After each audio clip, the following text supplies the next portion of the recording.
Hi, this is Kim Siebold, and I wanted to talk to you for a minute about probate records. I've put all the URLs and everything up on Blackboard in the lecture materials folder that I'm going to be talking about here. So if you want to go take a look at them, you can. Um, I found this web page. If you notice, this is Family Search. This is the same outfit and the same it's the same website that we looked at the Aroostook County Registry of Deeds for. Yes, this is all supported by the Church of Jesus Christ of Latter-day Saints. So, they've gone to a lot of work here. Um, but this is really good. It gives you an overview of probate records and how to use them. And I think that you should take a look at it. But also, it talks about how to analyze probate records, the limitations of them. It gives you a good introduction into the probate process. So if you've never had to deal with that, this would give you some insight into what people are doing that generated the records that I'm going to show you in just a minute. It also gives you a glossary and also gives you wills. Talks about wills too. So these are all different articles that they have there, but I think you should kind of take a look at them if you get a chance. And by finding this, I'm sure that they also have similar articles like this for deeds. But if you scroll down, and you probate by state, I clicked on Maine, and this talks a little bit about the history of probates in Maine. Really, really early things are in Massachusetts, or prior to 1820, they're in Massachusetts. This talks all about how probate records got started in Maine, that sort of thing, where you can find some. This book here, Maine Will 1640 to 1760. I have used this book in my research multiple times, and as you can see, it's on the Internet Archive. So that would be really great. And this one is the Maine Probate Abstracts, 2 volumes. These are just abstracts, they're not the whole probates like the Maine wills are. But it has stuff there as well, but you have to use it off of microfiche. So anyway, I kept scrolling down and look what I found. Maine Aroostook County probate records. So evidently when they were there filming the deeds, uh, and again, I just want to reiterate, they didn't film all of the deeds, all right? They just did certain years. But anyway, if if you want to look for Maine Aroostook County probate records, here's a way to do it. And again, it tells you how to look for it, all this stuff. But I'm just going to give you a little bit of a brief overview here. So if you click on Maine Aroostook County probate records, then click on Browse through the images. Now, if you go into the probate office in Holton, in the courthouse, you'll find that it's kind of confusing because they have 2 sets of books based on age. So these estate files here, I believe these are some of the earlier books, but they're not, um, yeah, they are earlier books. I don't think that necessarily they are indexed. And they more or less talk about a brief overview of the different estates. Um, if you really, I apologize. I have looked through these many times, but as you can see, it's been a little while, and it's a little bit confusing as to what the difference is between estate files and the indexes and stuff like that. But anyway, this still has good information in it. It might mean that if you're looking for someone, you have to go through it page by page. I'm not positive, but I think that's the way it works. If you wanted to know for sure, I would call the probate record office. They're very nice people. Um, and here is the index books. And these are for the more for things that go from 1840s, you can see, to what looks like 1925. So I went into here looking for Jesse Averill, and I clicked, I know that he's on page 25. And so he pops up right here. This is Jesse Averill. Um, and there's a petition for administration in book 22, page 9. Here is an inventory, book 23, page 17. So you would go into book 23, page 17. These are all things they had to do to get the his estate probated. So the petition for administration means that whoever is his executor had to be given the right.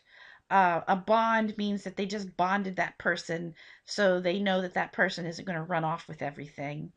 Order to give notice, I believe that this is the order that they're going to put in the newspaper saying, so and so has died and this is what you need to do if you have a claim against the estate. Um, but that has to be done through legal measures and then put into the newspaper. This is the inventory of everything that he owned. This gives the executor the right to sell his personal property, and then this goes into the fact that it did sell. This is the account of the estate. So the executor or executrix had to keep account of all the money coming in and going out so that they couldn't just put it in their pocket and walk away with it. This is again making it public that they've put in the account. Um, Here, this is asking for the permission of the courts to distribute whatever property is left over after the debt, after the people who make a claim against the estate are paid. So if you had any outstanding bills, um, the people who were owed money would make a claim against the estate, and they would know to do that by the notice that was given in the newspaper. So after all of that is done, I'm not sure how long it is in Maine. When my father died, we had to wait 6 months for people to make a claim against his estate before we before I could split the money between myself and my sister. Um, so finally, when everything is said and done, petition and order of distribution means that again they've asked the court, can they distribute what's left over, and then this would be the order of distribution saying yes, you can distribute what's left over. So all of this is telling you what went on with his estate, and these are the book and the page numbers that you would find that information on. Now the question is, so that inventory is 23, page 17. I'm not sure if we're going to find it on this or not. This is a 23 number volume. It doesn't look like maybe they went that far, but it would make sense if they did because this is the right time period. So this is where I guess you would probably need to call the courthouse. I should call the courthouse and find out again if this is if what we were looking at was the index for these books or not. But let me just show you what's in these books. There were different sets of books in the probate records when I went in there, which is why I know there are different indexes for different books. So it can get kind of confusing. So here you see this is another index for the actual book that's got the information in it, I think.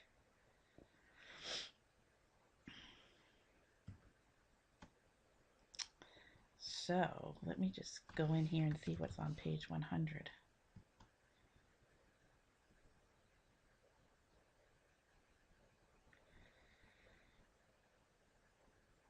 All right, so yeah, so here is information.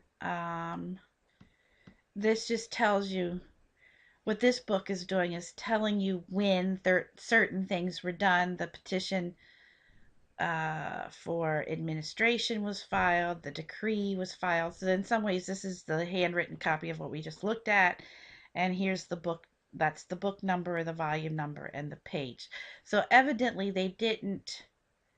I think you're going to have to go into the actual probate office if you wanted to. Yeah, you're going to have to go into the actual probate office if you want to look at the actual documents. And they do have the actual documents. They would be in a they're in a folded file. Well, some of them are in folded files depending on their age. The older ones are.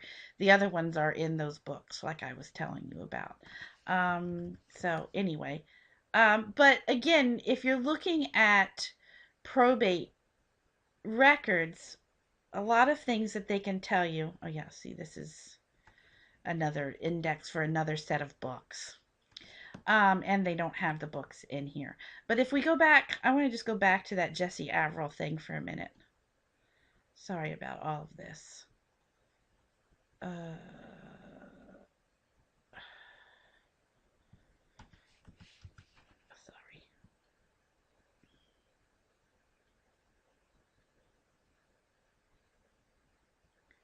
Okay, so we're back to Jesse Averill here. Um, okay, so what things can this tell you? Well, first of all, again, it tells you where a person lived. We already knew Jesse Averill lived in Fort Fairfield. Um, Usually, executors sometimes can be people who are not related at all to the person. They could be a lawyer that they have selected. Sometimes they could actually be family members. So that would be something that you would want to explore. The other thing, again, as I was talking about before, the really probably juicy part of this would be his inventory to look at exactly what he owned, how much he was worth, because it'll have his bank accounts on there as well. Um, and this license to sell personal property would give you detail about the property that he owned. So you've got some more um, uh, kind of insight into his life. And then the the order of distribution, whoever things are left to, would tell you who some of his relatives are, because in that it might give you the actual what I want to say relationship as well. So, sorry if this lecture is a little bit disjointed, but at least it gives you a sense of what a probate record could be used for. I should also say he would actually have a will, although it's not in here because this is the index for his will being probated. So his will would be in a different, probably in a different one of these index books, which I'm not again sure which goes where. Um, so that would be something you'd want to look at too, is the actual will.